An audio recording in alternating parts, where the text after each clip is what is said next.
El ministerio pastoral hoy en día no es igual a como lo era hace varias décadas atrás, y mucho menos igual a como lo era en el tiempo de la iglesia primitiva. El mundo entero ha cambiado radicalmente en estos últimos tiempos. Por ejemplo, actualmente no vivimos de la misma forma en que vivían nuestros abuelos. El mensaje del Evangelio es exactamente siempre el mismo, pero lo que cambia con el tiempo es la manera de presentarlo. Repito, el mensaje del Evangelio es exactamente siempre el mismo, pero lo que cambia con el tiempo es la manera de presentarlo. Por esa razón, en esta enseñanza vamos a considerar cuáles son los cambios que ha habido en este último tiempo en relación al ministerio pastoral. Para poder comprender mejor lo que estoy tratando de decir, vamos a observar juntos un par de gráficos que nos van a ser de gran ayuda. En el primero de ellos vamos a encontrar una comparación entre Apocalipsis capítulos 2 y 3 y las parábolas de Jesús en Mateo capítulo 13. En los primeros capítulos del libro de Apocalipsis encontramos los 7 mensajes que Jesús mismo envió a 7 iglesias diferentes. Como ya sabemos, estas eran iglesias reales que existían en aquel tiempo en el Asia Menor, pero también representan 7 diferentes periodos de la historia de la iglesia o del cristianismo propiamente dicho en los últimos 2000 años y un par de décadas más. En este primer gráfico podemos observar que la primera carta está dirigida a la iglesia en la ciudad de Éfeso. Esta era la iglesia apostólica y abarca el periodo de tiempo desde el año 30 hasta el 100 después de Cristo. El pasaje de Mateo capítulo 13 que corresponde a esta época de la iglesia es la parábola del sembrador. Es la semilla del evangelio que es sembrada y marca el comienzo del cristianismo. La segunda carta está dirigida a la iglesia en Esmirna y representa a la iglesia perseguida. Abarca el periodo de tiempo entre el año 100 y el 313 después de Cristo y corresponde a la parábola del trigo y la cizaña. Este es el tiempo en que los cristianos fueron perseguidos y padecieron bajo sus enemigos. La tercera carta está dirigida a la iglesia en Pérgamo, corresponde al tiempo desde el año 313 hasta el año 600, bajo el imperio de Constantino. La parábola relativa es la del grano de mostaza. Este es el tiempo en que la iglesia se fusionó con el Estado e indica el comienzo de la Iglesia Católica Universal. El siguiente mensaje está dirigido a la iglesia en Teatira. Esta es la Iglesia Universal. Abarca el periodo de tiempo comprendido entre los años 600 y el 1517. La parábola correspondiente es la de la levadura y la característica más sobresaliente de esta iglesia tiene que ver con la infiltración de costumbres paganas, herejías e indulgencias. Inmediatamente después encontramos el mensaje a la iglesia en Sardis. Este es el tiempo de la reforma de Lutero, quien protestó contra la iglesia católica y descubrió la salvación solo por gracia. Esta reforma comenzó en el 1517 y se extendió hasta el año 1648. La parábola correspondiente es la del tesoro escondido, y las dos últimas cartas dirigidas a las iglesias en Filadelfia y Laodicea corresponden al tiempo más cercano a nosotros. La iglesia de Filadelfia representa el movimiento misionero, cuyo principal punto de partida fue en el año 1648 y se extendió hasta el 1900. La parábola correspondiente es la de la perla de gran precio. El nombre Filadelfia significa amor fraternal. Este es el tiempo en que la iglesia volvió a la esencia misma de la palabra y fueron redescubiertas las dispensaciones. La séptima y última iglesia, la de Laodicea, desde entonces hasta la actualidad, es la iglesia en la cual el pueblo es el que tiene la palabra palabra y decide lo que desea o le parece bien. La parábola correspondiente es la de la red porque tiene que ver con la separación de todos los peces que caen en ella. Sus características principales tienen que ver con la apostasía y la incredulidad. Esta es la iglesia del último tiempo antes de la segunda venida del Señor. Es de vital importancia que entendamos que nosotros, como iglesia o cuerpo de Cristo, nos encontramos en la última época de la historia, debido a que tanto la iglesia de Filadelfia como la de la Odisea corresponden al tiempo más reciente de nuestra historia. Hay características de ambas en lo que al ministerio pastoral se refiere. Teniendo presente todo este panorama, es fácil darse cuenta que el ministerio pastoral actual no puede ser igual al tiempo de la iglesia primitiva o iglesia perseguida. En aquel tiempo, la meta principal de la iglesia era la supervivencia. Por esa razón, el ministerio pastoral debería concentrarse en sostener y dar ánimo a aquellos que eran perseguidos o que habían sufrido la pérdida de seres queridos. Hoy en día, gracias a Dios, no somos perseguidos hasta la muerte como lo era en aquel entonces, salvo muy pocas excepciones. Hay libertad para la predicación del Evangelio en todo el mundo. El ministerio pastoral durante el tiempo de la Reformación debía concentrarse en la renovación de la Iglesia y el cambio radical que significaba apartarse de las influencias de la Iglesia estatal y sustituirlas por las verdades del Evangelio, las cuales comenzaban a estar a disposición de cada uno por medio de su propia Biblia. El ministerio pastoral actual no puede ser igual a aquellos anteriores. Hoy en día nos enfrentamos a otro tipo de desafíos. Por tanto, el trabajo pastoral y la consiguiente efectividad de la Iglesia tienen que ver con otro tipo de estrategia. El mayor desafío del tiempo actual es mantener la fe en el Dios verdadero, la cual intenta ser reemplazada por cualquier tipo de creencias extrañas o basadas en esfuerzos e interpretaciones humanas. Para poder comprender mejor cómo es el ministerio pastoral en la actualidad, vamos a considerar el siguiente gráfico, en el cual observamos las características de Filadelfia y la Odisea, periodos correspondientes al tiempo del fin. Primeramente observamos el amor fraternal. El mandamiento de Jesús de amarnos unos a otros está por encima de todo como una perla de gran precio. Ver Juan capítulo 13 versículos 34 y 35. Algunas de las características más sobresalientes del tiempo de Filadelfia fueron el trabajo misionero y el retorno hacia las verdades centrales del Evangelio, y eso llevó a constituir iglesias en cada lugar para que se pudieran congregar los creyentes o nuevos convertidos. La labor pastoral de este tiempo tiene que ver con la organización de la iglesia local para el bienestar de los creyentes y el regreso hacia la doctrina básica del Evangelio. El pastor o líder de la iglesia brinda a los creyentes la cobertura espiritual necesaria. Ver Hechos capítulo 6, 1 al 7 y 1 Corintios 11, 3. El ministerio pastoral del tiempo actual sabe establecer la diferencia entre las dispensaciones o diferentes periodos de la historia en que Dios trató con el ser humano por medio de pactos. El pastor debe ser apto para enseñar la palabra de verdad, pero teniendo siempre en cuenta las diferentes dispensaciones. Él debe entender correctamente dónde comienza y termina cada uno de los pactos divinos. Ver 2 Timoteo capítulo 2 versículo 15. Habíamos visto anteriormente que la parábola de la red con todo tipo de peces en ella corresponde al tiempo de la iglesia de la Odisea. El pastor del tiempo actual anima a los creyentes a ocuparse en las buenas obras de la fe. Cabe recordar que cuando hablamos de buenas obras, estas vienen como consecuencia de la fe y no a raíz del esfuerzo humano. Su ministerio tiene que ver también con la evangelización. Su misión es echar la red y no tiene por qué puede sentirse frustrado si no puede alcanzar a todos. Ver Tito capítulo 3, versículo 8 y Mateo capítulo 13, versículos 47 al 52. Uno de los aspectos más sobresalientes de este tiempo tiene que ver con la apostasía o el abandono de la fe verdadera, la cual intenta ser reemplazada por doctrinas erróneas. El pastor debe saber enseñar la palabra de verdad para redarguir, corregir e instruir en justicia a cada uno de los creyentes para que éstos crezcan sanos y estén fuertes para poder hacer frente a todo viento de doctrina. Ver 2 Timoteo capítulo 3 versículos 15 al 17. Otro aspecto con el cual el creyente es confrontado en este tiempo es la incredulidad. Por esa razón, el ministerio pastoral tiene que ver con fundamentar a los creyentes en la justicia divina y en la palabra de fe. Ver Jeremías 23, versículos 4 al 6 y 1 Timoteo capítulo 4, versículo 6. El apóstol Pablo hace énfasis una y otra vez en sus epístolas a estar fundamentados y arraigados en la fe y en la justicia divina. Este consejo era útil tanto para la iglesia perseguida de aquel tiempo como también lo es para el tiempo actual, donde reina la incredulidad. El cristianismo, hablando en forma universal, conforma un enorme conjunto de iglesias, creencias o denominaciones diferentes, pero eso no quiere decir que todos estén fundamentados en la verdad del Evangelio. En el tiempo actual en que vivimos, muy cercano al retorno de Cristo a la tierra, el mundo está altamente convulsionado y hay cambios radicales, no todos precisamente positivos, en muchos ámbitos y niveles diferentes. Muchas cosas que hasta ahora habían permanecido iguales a través del tiempo y se utilizaban como parámetro, comienzan a ser suplantadas por otras de menor valor. Determinados valores establecidos son puestos en tela de juicio y son reemplazados por ideas o modelos a gusto y gana de cada uno. Uno de los ámbitos donde también comienza a hacerse notoria esta situación es en el ámbito de la fe. En este tiempo la iglesia de Laodicea, una iglesia que no es ni fría ni caliente, sino tibia. Por esa razón, la labor principal del ministerio pastoral actual tiene que ver con afianzar a los creyentes en las verdades centrales del Evangelio y capacitarlos para que puedan compartir las buenas nuevas del mensaje de la gracia con todos aquellos que están confundidos a causa de la convulsión que impera a su alrededor. Nosotros, los creyentes, quienes tenemos conocimiento de la palabra de Dios y por ella recibimos revelación de los tiempos en que vivimos, estamos firmes y seguros y podemos ayudar a otros que están tambaleantes a causa de los acontecimientos mundiales. La tarea del pastor del tiempo actual podría resumirse en dos aspectos principales, a saber, calmar las tormentas y consolidar a los creyentes en la fe. Las tormentas llegan alguna que otra vez a nuestra vida y no podemos hacer nada para evitarlas. Estas tormentas, las cuales representan problemas o dificultades, pueden tener que ver con nuestros hijos, con nuestras relaciones interpersonales o familiares, etc.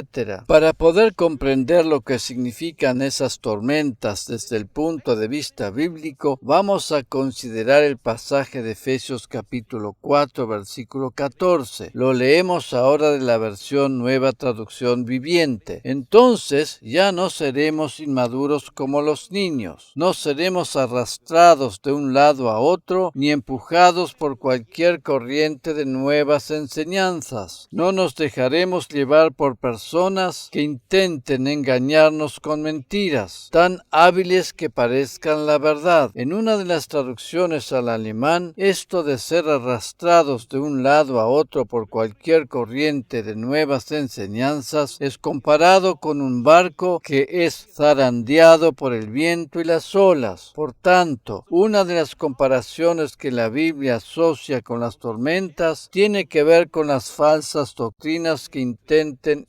infiltrarse en la iglesia. El versículo que acabamos de considerar es muy claro al respecto. No tenemos que prestar oídos a todo lo que se dice por aquí y por allá. Tenemos que ser sabios, examinar las cosas para ver si realmente son así como se dice. En la iglesia es exactamente igual. No nos tenemos que dejar llevar por personas que intentan engañarnos con mentiras tan hábiles que tienen apariencia de verdad y que finalmente nos hacen salir del camino correcto. La Biblia utiliza la imagen de un barco para referirse a la iglesia. Ya habíamos visto en las enseñanzas anteriores que el arca de Noé representaba tipológicamente a la iglesia, la cual es un lugar de refugio en medio de las tempestades. Cuando Jesús iba en el barco con sus discípulos y se levantó una tormenta, él inmediatamente la calmó. El pastor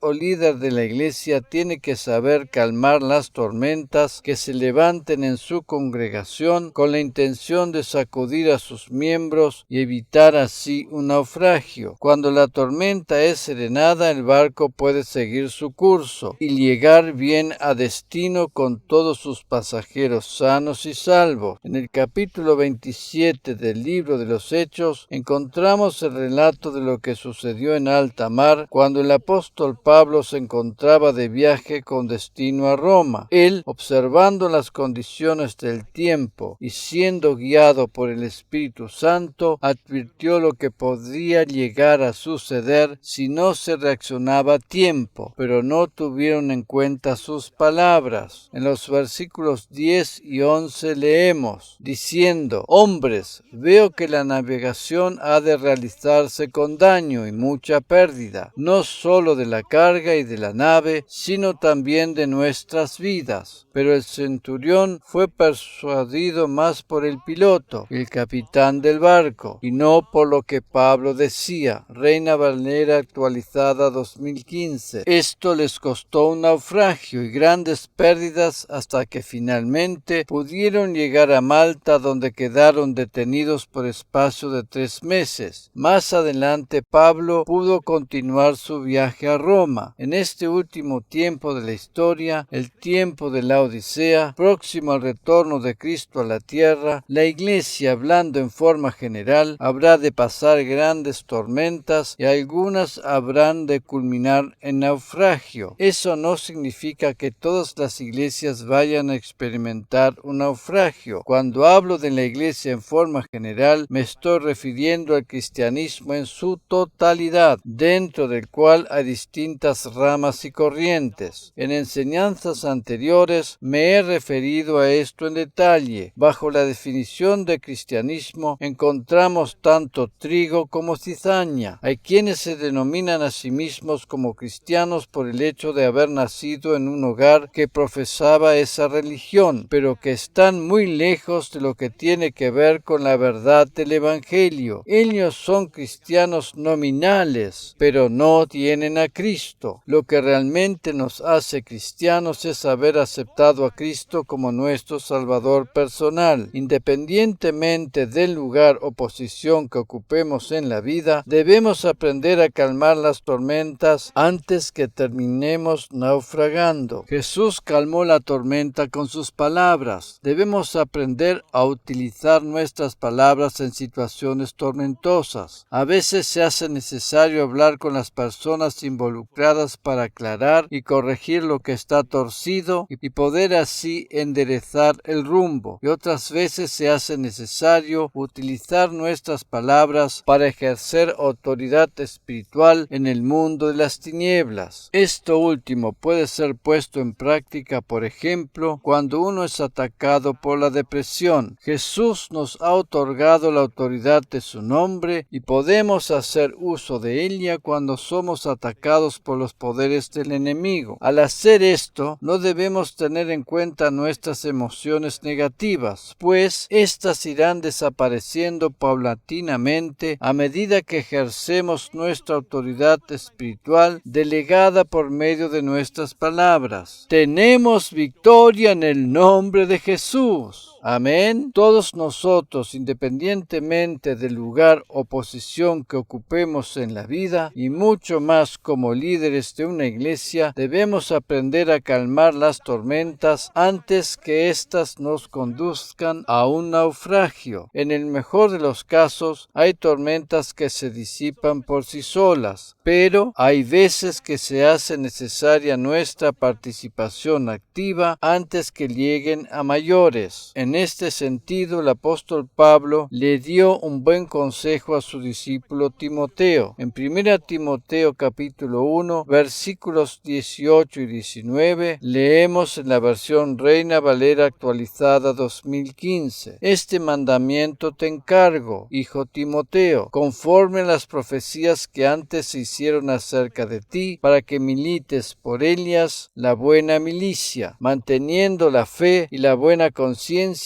la cual algunos desecharon y naufragaron en cuanto a la fe. Ningún creyente habrá de naufragar en cuanto a la fe si su pastor o líder sabe afianzarlo en las verdades de la palabra del Evangelio de la gracia. Otra tarea sumamente importante del pastor o líder de una iglesia es afirmar a los creyentes en la justicia divina. En Jeremías capítulo 23, versículos 4 al 6, leemos: y sobre ellas pondré pastores que las apacienten. No temerán más ni se atemorizarán. No faltará ninguna, dice el Señor. Y aquí vienen días, dice el Señor, en que levantaré a David un retoño justo. Reinará un rey que obrará con inteligencia y que practicará el derecho y la justicia en la tierra. En sus días será salvo Judá e Israel habitará seguro. Y este es el nombre con el cual será llamado Señor, justicia nuestra. Reina Valera actualizada 2015. Un buen pastor, quien ha sido colocado y capacitado por el Señor para ser líder de una iglesia, afirma a su rebaño en la justicia divina. A menudo me siento muy mal cuando escucho a algunos creyentes decir que oran para que el Señor los justifique. Eso me parece algo completamente absurdo, puesto que Él ya nos justificó cuando hizo su obra redentora a nuestro favor. No tiene sentido estar pidiendo algo que ya fue realizado, ¿no les parece? El pastor tiene que saber afirmar a sus ovejas en la justicia divina. Todos aquellos que son conscientes de su posición en Cristo y de los beneficios de los que se hicieron acreedores a causa de su obra redentora, estarán aptos para hacerle frente a las tormentas de la vida y salir victoriosos. Por otra parte, todos aquellos que no reciben esta enseñanza estarán débiles e inseguros ante los embates de la vida y correrán el peligro de sucumbir en un naufragio. Cuando somos conscientes de que gracias a la justicia divina no hay más condenación para nosotros, estamos en condiciones de levantarnos victoriosos en medio de cualquier tormenta que nos azote. Independientemente de los errores que podamos cometer, somos y seguimos siendo la justicia de Dios en Cristo. Naturalmente que los errores deben ser corregidos, pero la corrección no implica condenación. Repito, la corrección no implica condenación. Como acabamos de leer en el primer versículo de este último pasaje, ninguna oveja que esté afirmada en la justicia habrá de perderse. Amén.